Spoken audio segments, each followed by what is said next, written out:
Assalamualaikum warahmatullahi wabarakatuh. Apa kabarmu, wahai ekonom muda? Berjumpa lagi dalam mata kuliah Ekonomi Makro Islam dengan tema Stabilitas Ekonomi dalam Berbagai Sistem. Pada kesempatan kali ini, saya akan memaparkan terkait pandangan aliran-aliran terkait dengan uang dan juga terkait dengan dinar dan dirham.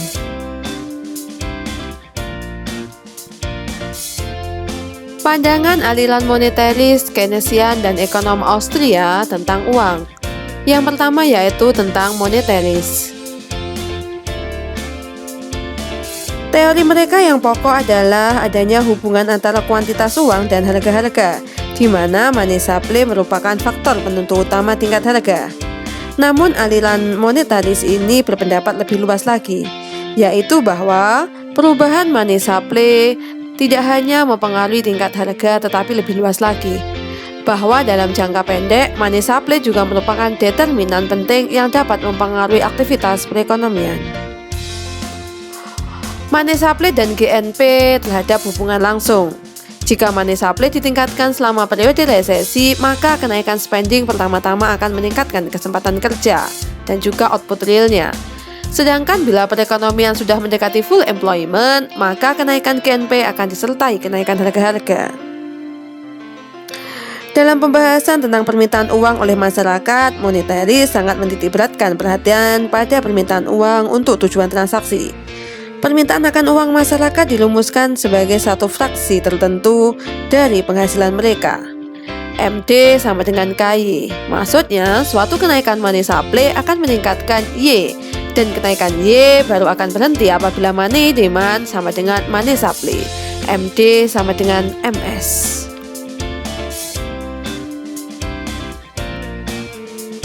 Yang kedua adalah aliran Keynesian tentang uang. Berbeda dengan kaum moneteris, kaum Keynesian berpendapat bahwa money supply mempengaruhi GNP melalui jalur yang tidak langsung dan tidak meyakinkan, terutama karena anggapan bahwa velocity tidak stabil baik dalam jangka pendek maupun dalam jangka panjang.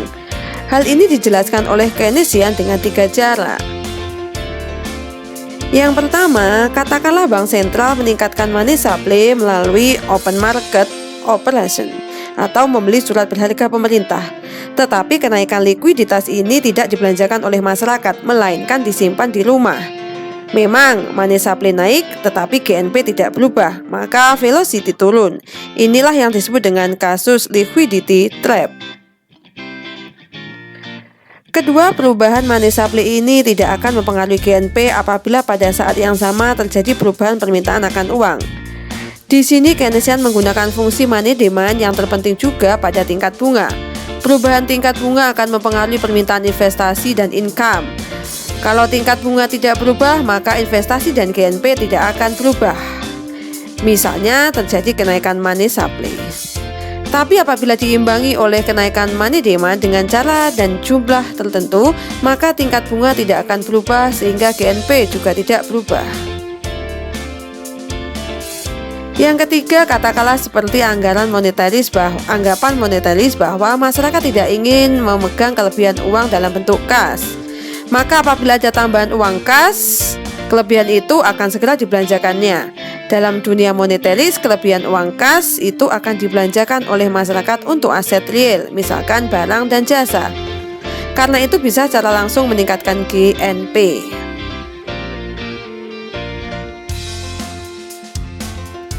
Yang ketiga adalah pandangan ekonom Austria terhadap kenyataan adanya inflasi, krisis perbankan, dan krisis ekonomi. Para pemikir ekonomi dari Austria menyalahkan penggunaan fiat money sebagai penyebab utama terjadinya berbagai macam krisis ekonomi. Mereka mengusulkan diterapkannya 100% reserve gold standard. Para ekonom Austria beranggapan bahwa sistem ini lebih superior dibandingkan dengan sistem fiat money yang ada, karena dapat mencegah terjadinya inflasi dan memelihara kestabilan harga-harga. Inflasi sebagai peningkatan dari volume money supply Adapun harga-harga yang meningkat yang terjadi setelah peningkatan money supply adalah konsekuensi dari inflasi. Jika inflasi adalah peningkatan money supply, maka penyebab inflasi adalah percetakan uang oleh pemerintah untuk membiayai defisit dan penciptaan kredit oleh fractional reserve banking. Sedangkan peningkatan money supply tanpa diimbangi dengan peningkatan cadangan emas atau commodity money akan memberikan efek yang harmful terhadap pertumbuhan ekonomi.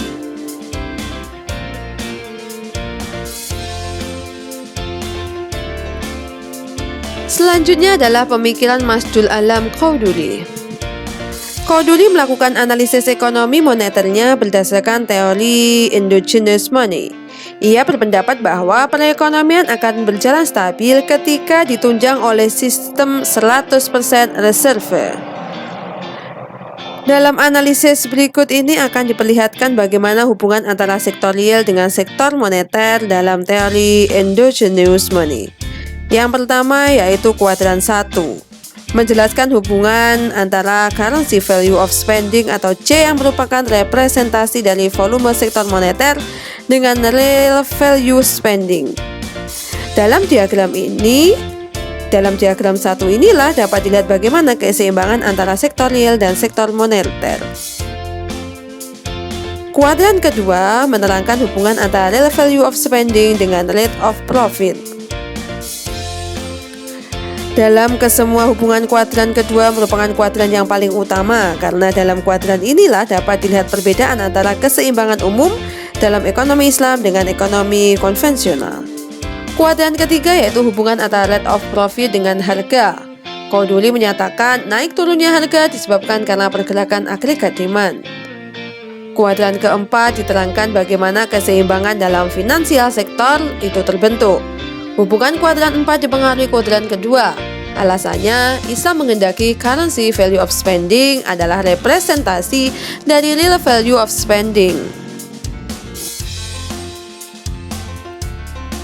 Selanjutnya yaitu pemikiran Umar Japra. Menurut Umar Japra, terdapat 3 sumber pengembangan moneter dalam rangka menjamin pertumbuhan moneter yang cukup dan tidak berlebihan. 2 diantaranya bersifat domestik yang meliputi: pertama, pembiayaan defisit negara dengan meminjam dana dari bank sentral. Kedua, pengembangan deposit anggaran dengan menciptakan bank-bank kredit komersial. Dan ketiga, salah satunya bersifat eksternal yang berupa monetarisasi balance of payment surplus. Pada instrumen kebijakan moneter didasarkan pada pemikiran Umar Japra meliputi 4. Yang pertama adalah target pertumbuhan pada M dan M0. Kemudian public share of demand deposit, statutory reserve requirement, dan yang terakhir adalah credit ceiling.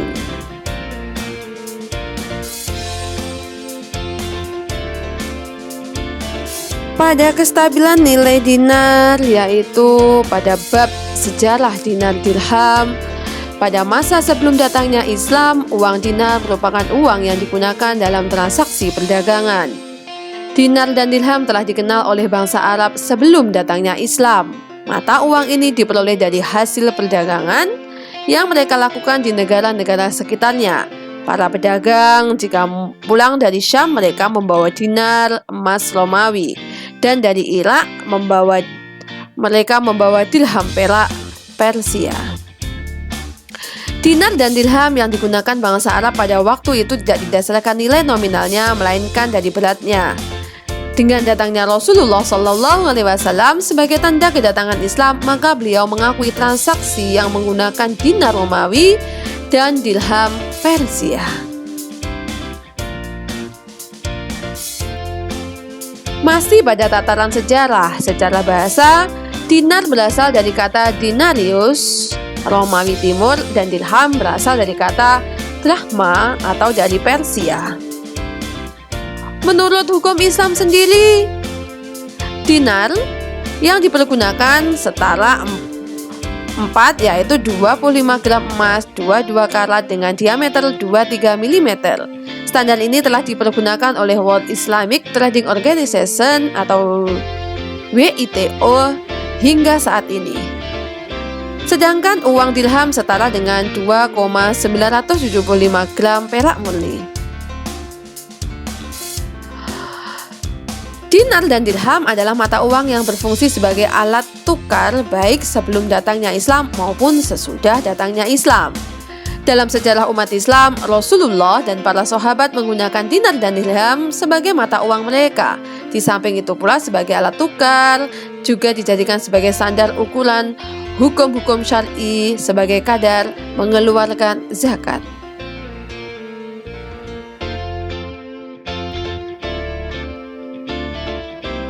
Masih dalam tataran sejarah, bahwa kaum muslimin telah menggunakan dinar Romawi dan dirham Persia dalam bentuk cap dan gambar aslinya sepanjang hidup Rasulullah SAW dan dilanjutkan oleh masa kekhalifahan Abu Bakar dan pada awal kekhalifahan Umar bin Khattab. Dinar dan juga dirham dicetak pertama kali pada masa pemerintahan Khalifah Abdul Malik bin Marwan. Beliau mencetak dirham khusus bercorak Islam pada tahun 75 Hijriah atau 695 Masehi dan meninggalkan corak dirham Persia. Kemudian pada tahun 77, beliau mencetak dinar khusus yang bercorakkan Islam. Dalam perjalanannya sebagai mata uang yang digunakan, dinar dan dirham cenderung stabil dan tidak mengalami inflasi yang cukup besar selama kurang lebih 1.500 tahun. Penggunaan dinar dan dirham berakhir pada runtuhnya Khalifah Islam Turki Utsmani 1924. Kemudian perkembangan mata uang Islam dalam pemerintah Islam. Pada zaman Khalifah Umar bin Khattab dan Utsman bin Affan telah dicetak mata uang dengan mengikuti gaya dirham Persia, dengan perubahan pada tulisan yang tercantum pada mata uang tersebut. Pada awal pemerintahan Umar pernah muncul pemikiran untuk mencetak uang dari kulit, namun dibatalkan karena tidak disetujui oleh para sahabat lainnya. Akhirnya, mata uang Khalifah Islam yang mempunyai ciri khusus baru dicetak oleh Khalifah Ali bin Abi Thalib. Namun peredarannya sangat terbatas karena kondisi politik pada masa tersebut. Mata uang dengan gaya Persia dicetak oleh di zaman Muawiyah dengan mencantumkan gambar dan nama kepala pemerintahan pada mata uang. Pada masa zaman Ibnu Zubair dicetak untuk pertama kalinya mata uang dengan bentuk bulat. Kemudian pada zaman Abdul Malik, pemerintah mendirikan tempat percetakan uang di Dar Ijlat. Kemudian ada Suh Ahwai, Sus, Jai, Manadar, dan kota-kota lain.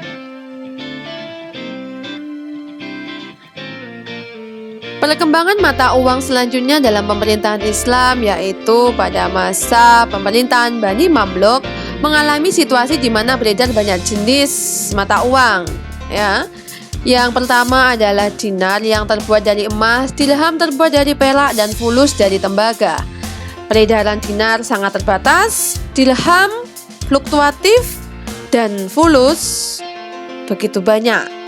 Fenomena inilah yang akhirnya dirumuskan oleh Ibnu Taimiyah bahwa uang dengan kualitas rendah akan mendorong keluar uang dengan kualitas baik. Fulus diperbolehkan dan diperkenalkan oleh Sultan Kamil Al-Ayyubi, salah satu raja di Bani Mamluk, dalam transaksi mereka karena desakan kebutuhan masyarakat akan mata uang dengan pecahan yang kecil.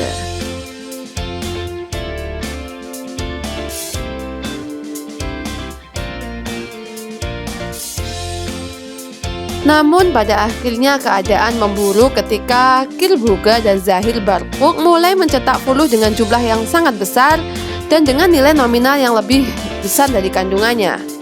Fulus banyak dicetak namun masyarakat banyak menolak karena kehadiran fulus. Melihat kondisi tersebut, akhirnya muncullah sebuah kebijakan dengan menyatakan fulus ditentukan nilainya dari beratnya bukan dari nominalnya.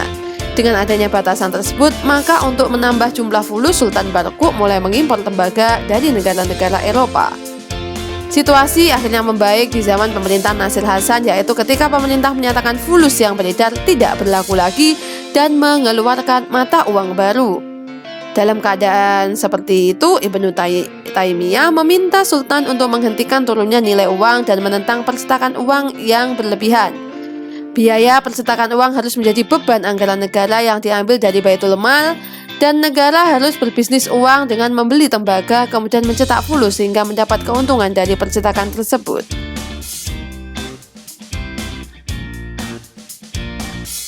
Berdasarkan perkembangan sejarah, terdapat 3 mata uang yang dipergunakan dalam suatu pemerintah Islam, yaitu dinar dengan bahan dasar emas, dirham dengan bahan dasar perak, dan fulus dari bahan dasar tembaga.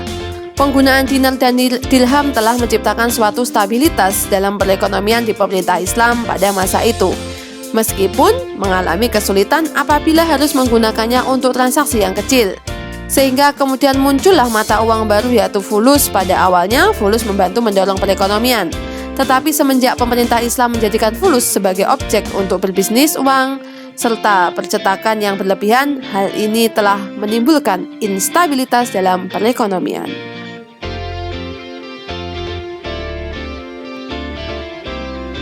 Berikut adalah uang logam dinar, setengah dinar, 1 dinar, dan 2 dinar. Setengah dinar setara dengan 2,125 gram emas 22 karat 91,7% dengan diameter 20 mm. Sedang 1 dinar setara dengan 4,25 gram emas 22 karat 91,7%, diagramnya 23 mm. 2 dinar setara dengan 8,5 gram emas 22 karat 91,7%, diameternya 26 mm.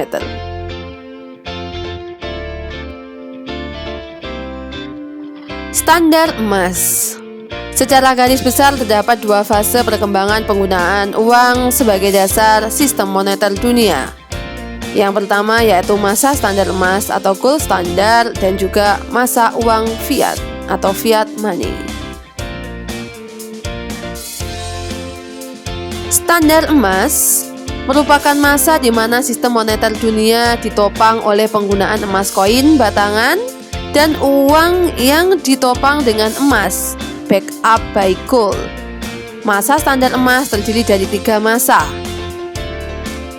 Masa standar uang klasik, masa standar emas klasik, masa standar tukar emas, dan masa Bretton Woods tahun 1946 sampai 1971. Dalam masa standar emas klasik, jenis uang yang digunakan berupa emas dalam bentuk koin dan emas batangan. Pemerintah membuat batangan emas sebagai alat pembayaran utang yang sah baik oleh swasta maupun pemerintah. Sistem standar emas klasik berakhir setelah pecahnya Perang Dunia Pertama. Di masa pemerintahan, berbagai negara meninggalkan standar emas dan mencetak uang untuk menutupi sebagian biaya perang. Implementasi penggunaan dinar dalam perdagangan internasional. Untuk menjadikan dinar sebagai mata uang global diperlukan berbagai langkah strategis. Kehadiran dinar dalam sistem perdagangan dan moneter dunia dimaksudkan untuk menggantikan uang fiat dan menjadi alternatif bagi negara-negara berkembang untuk menghindari dominasi perekonomian negara-negara maju. Untuk menggantikan perang uang fiat dalam perekonomian diperlukan penerapan dinar secara bertahap. Salah satu langkah yang dilakukan dalam penerapan dinar tersebut adalah dengan menjadikan dinar sebagai alat transaksi perdagangan barang dan jasa internasional. Implementasi penggunaan dinar sendiri dalam perdagangan internasional, ada beberapa hal yang harus diperhatikan dalam penerapan dinar. Yang pertama adalah peran dinar dalam perdagangan. Yang kedua adalah penggunaan dinar emas. Peran dinar dalam perdagangan. Penggunaan dinar tidak ditujukan untuk menggantikan peran mata uang domestik, tetapi hanya digunakan untuk pembayaran atas transaksi perdagangan barang maupun jasa luar negeri. Uang domestik tetap diperlukan sebagai alat transaksi domestik. Dinar tidak diwujudkan bentuk fisik, tetapi diukur dengan ukuran harga emas. Penggunaan dinar emas. Dinar tersebut akan digunakan dalam transaksi perdagangan multilateral maupun bilateral. Perdagangan multilateral melibatkan beberapa negara dalam transaksi perdagangan seperti ekspor dan impor. Misalnya yang terjadi antara Malaysia dengan Arab Saudi dan juga Indonesia. Sedangkan transaksi bilateral melibatkan 2 negara dalam perdagangan barang dan jasa, seperti perdagangan antara Indonesia dengan Malaysia. Perdagangan bilateral tidak hanya terbatas pada negara yang ada dalam suatu regional, tetapi juga bisa dengan negara yang berada di luar regionalnya, seperti perdagangan antara Indonesia dengan Australia atau Indonesia dengan Amerika Serikat.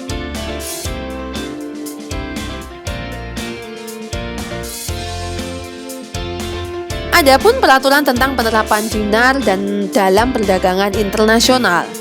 Mengimplementasikan dinar sebagai alat transaksi perdagangan internasional harus merujuk kepada peraturan undang-undang yang memperbolehkan dinar yang terbuat dari emas bisa digunakan sebagai alat pembayaran. Setidaknya ada 3 aturan berkenaan dengan penggunaan dinar dalam perdagangan internasional. Yang pertama adalah International Legal Impediment. Yang kedua, Financial Infrastructure. Dan yang ketiga adalah Dispute Settlement.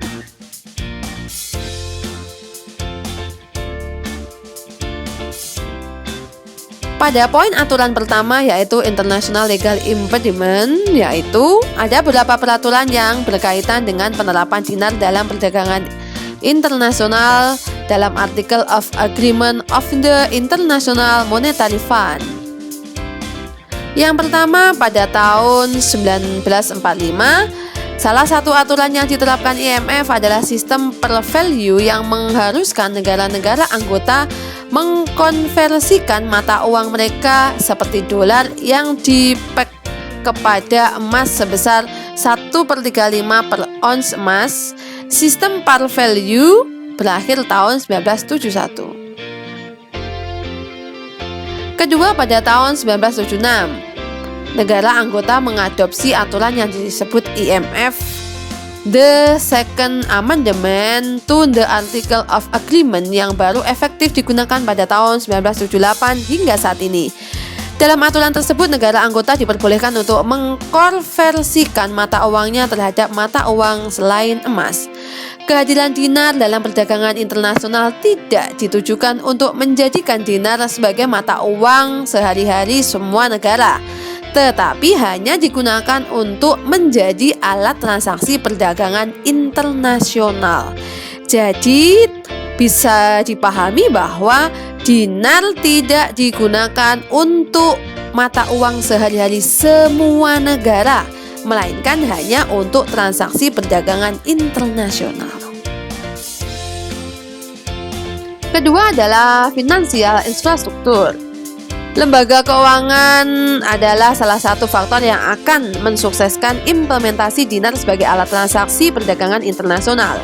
Lembaga keuangan seperti perbankan harus siap dengan berbagai aturan yang mendukung penggunaan dinar dan menyesuaikan sistem operasionalnya. Dan untuk mewujudkan itu semua, diperlukan peran dan aturan yang mendukung industri perbankan untuk berperan dalam perdagangan bilateral. Dalam hal ini, Bank Sentral lah selaku otoritas moneter akan menjadi lembaga yang mengawasi dan mengatur mekanisme sistem perbankan nasional. Ketiga yaitu Dispute Settlement. Untuk menghindari perselisihan perdagangan, maka diperlukanlah sebuah mekanisme penyelesaian yang bisa mengatasi perselisihan dagang antar negara ataupun sektor swasta. Saat ini aturan tentang perselisihan telah ditetapkan oleh WTO yang dinamakan dengan Dispute Settlement Mechanism. WTO telah mengeluarkan beberapa persetujuan seperti General Agreement on Tariff and Trade, General Agreement of Trade in Service and Agreement on Trade Relation Aspect of Property Right. Tujuannya apa? Ada 3 tujuannya. Yang pertama, untuk membantu perdagangan berjalan secara bebas. Yang kedua, untuk mencapai liberalisasi dengan cara negosiasi. Yang ketiga, untuk mengatur perselisihan perdagangan.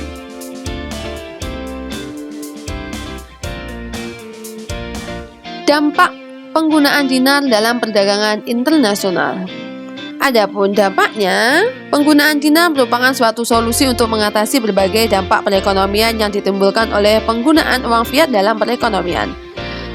Menurut Hafiz Majdi dan kawan-kawan, menyatakan bahwa penggunaan dinar yang dilakukan oleh kedua negara dalam perdagangan bilateral akan menyebabkan penyesuaian otomatis terhadap neraca pembayaran atau balance of payment kedua negara. Dampak penggunaan dinar dalam perdagangan internasional, di mana dampak implementasi gold dinar dalam perdagangan internasional diproyeksikan akan mendatangkan banyak manfaat. Yang pertama yaitu mengurangi dampak volatilitas yang disebabkan oleh fluktuasi mata uang. Yang kedua yaitu trader tidak perlu lagi melakukan hedging. Ketiga, transaksi semakin efisien karena semakin banyak negara yang bergabung. Keempat, gold dinar akan berperan seperti mata uang bersama yang berimplikasi akan mengurangi biaya transaksi. Dan terakhir, keuntungan politis di mana para pendukung gold dinar akan menjadi blok yang solid dapat diperhitungkan kiprahnya.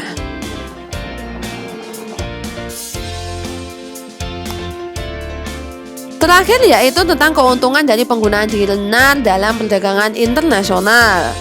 Meliputi 5. Yang pertama yaitu mengurangi dan menghapus resiko nilai tukar. Kedua yaitu penggunaan dinar akan mengurangi terjadinya spekulasi dan manipulasi terhadap mata uang nasional. Ketiga, penggunaan dinar dalam perdagangan internasional akan mengurangi kekuasaan. Dan keempat, penggunaan dinar akan mengurangi biaya transaksi perdagangan dan meningkatkan perdagangan.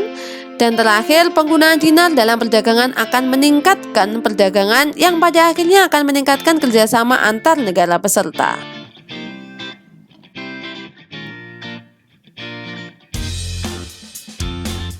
Demikianlah pemaparan terkait aliran-aliran tentang pandangan uang dan juga pemahaman terkait dengan dinar dan dirham.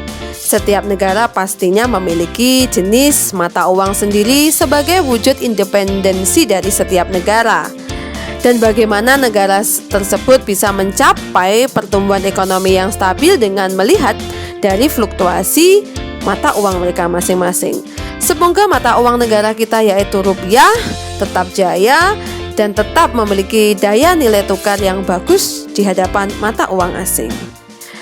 Semoga materi hari ini bermanfaat bagi kita semuanya. Sampai jumpa pada materi-materi berikutnya. Terima kasih. Wassalamualaikum warahmatullahi wabarakatuh.